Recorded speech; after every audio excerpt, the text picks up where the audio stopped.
Nessa época do ano, o comércio vende mais e por isso é feito todo um esquema especial para o funcionamento. Geralmente, as lojas ficam abertas até mais tarde, inclusive nos fins de semana. E aí, como ficam os direitos trabalhistas dessas pessoas que trabalham nesse setor?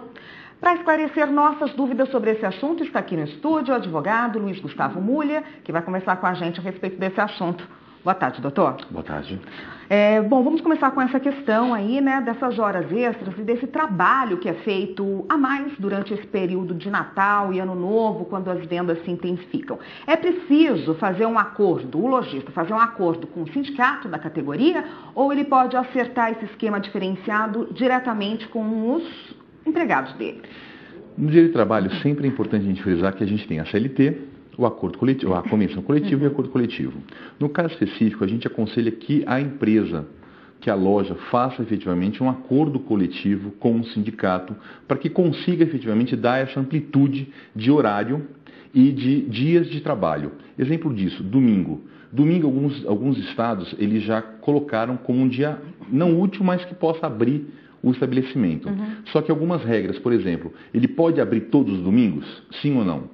No nosso caso do Distrito Federal, não pode abrir todos os domingos. Na verdade, pode abrir todos os domingos, só que o funcionário não vai poder trabalhar todos os domingos.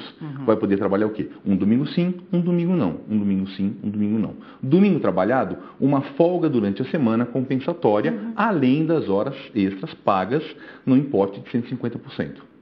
O que pode, o que não pode durante esses esquemas aí de trabalho a mais durante essa época de fim de ano? O que a gente não pode autorizar efetivamente é que o funcionário não tenha um intervalo entre a jornada.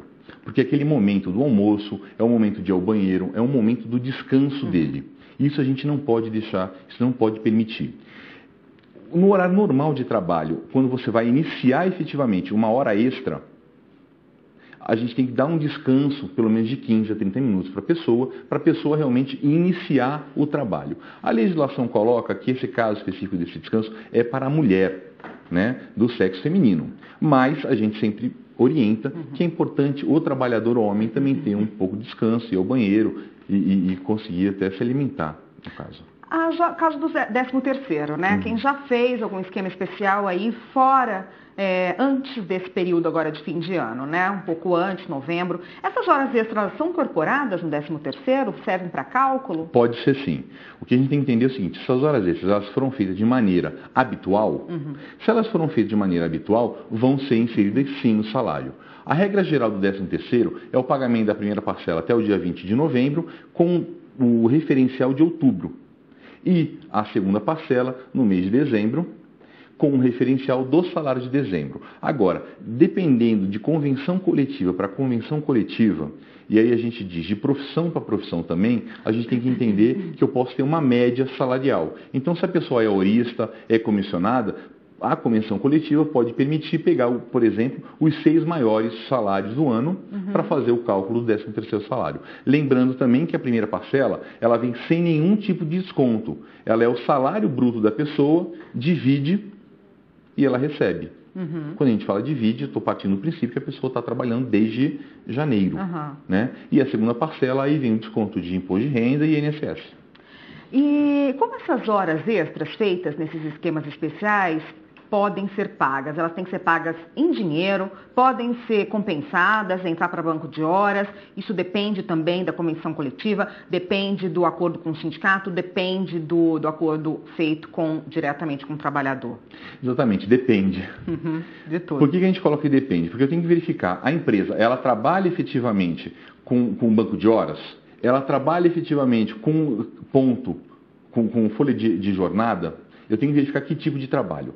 Toda hora extra trabalhada, ela preferencialmente, ela tem que ser paga em dinheiro no mês subsequente. Agora, se trabalhar com banco de horas, a gente vai estar trabalhando também com compensação. Lembrando apenas que não existe hora extra uma por uma. Então, se eu trabalhei ao longo da semana, vai ser 1 por 1h30. 1 hora trabalhada por 1h30 de descanso. E eu trabalhar sábado e sábado depois das 22 horas, domingo e feriado, aí ela já é 1/1,5 ou 1/2. Doutor, a gente estava falando dos trabalhadores que são contratados aí, mas nessa época do ano também tem muita gente que é contratado por um período temporário, só para cobrir esse período de festas, né? As horas extras feitas por eles, como é que funciona esse esquema? Da mesma maneira, a diferença só que eu não vou trabalhar com banco de horas. A hora extra executada, trabalhada, tem que ser paga em dinheiro. Quando compensação, não é muito normal a gente falar em compensação, uma vez que ele é temporário justamente para conseguir cobrir aquela vaga específica que a empresa precisa disso. Então ela é remunerada. Doutor, esse contratado temporário, o contrato dele tem que ser registrado na carteira de trabalho? De que forma? Tem que ser registrado. Inicialmente, o que a gente orienta? Quem pode fazer esse tipo de contratação? Empresas especializadas. Então, se tem uma empresa de comércio varejista, ela tem que contratar uma empresa de contrato temporário para que essa empresa contrate e disponibilize esse funcionário. Então, esse funcionário temporário, ele não é dessa empresa que está tomando o serviço, ela é de uma outra empresa que está realmente fazendo esse agenciamento. Como é que faz, por exemplo, se o contratado lá prestou um bom serviço, o dono da empresa quer ficar com ele está com um contrato temporário. Dá para fazer essa transição sem precisar do período de experiência ou precisa ainda? Não, dá para fazer a transição de que maneira? A empresa, essa empresa que terceiriza, vamos dizer assim, que traz esse funcionário para essa empresa, que precisa do serviço, ela não pode se negar a dispensar esse funcionário. Então ela faz o quê? Ela faz a rescisão desse funcionário, então vai ser a empresa A, na cadeia dele de trabalho, então não é. Ele está prestando serviço para a empresa B. E a empresa B vem e contrata normalmente. Tá ótimo, doutor. Obrigada pela participação.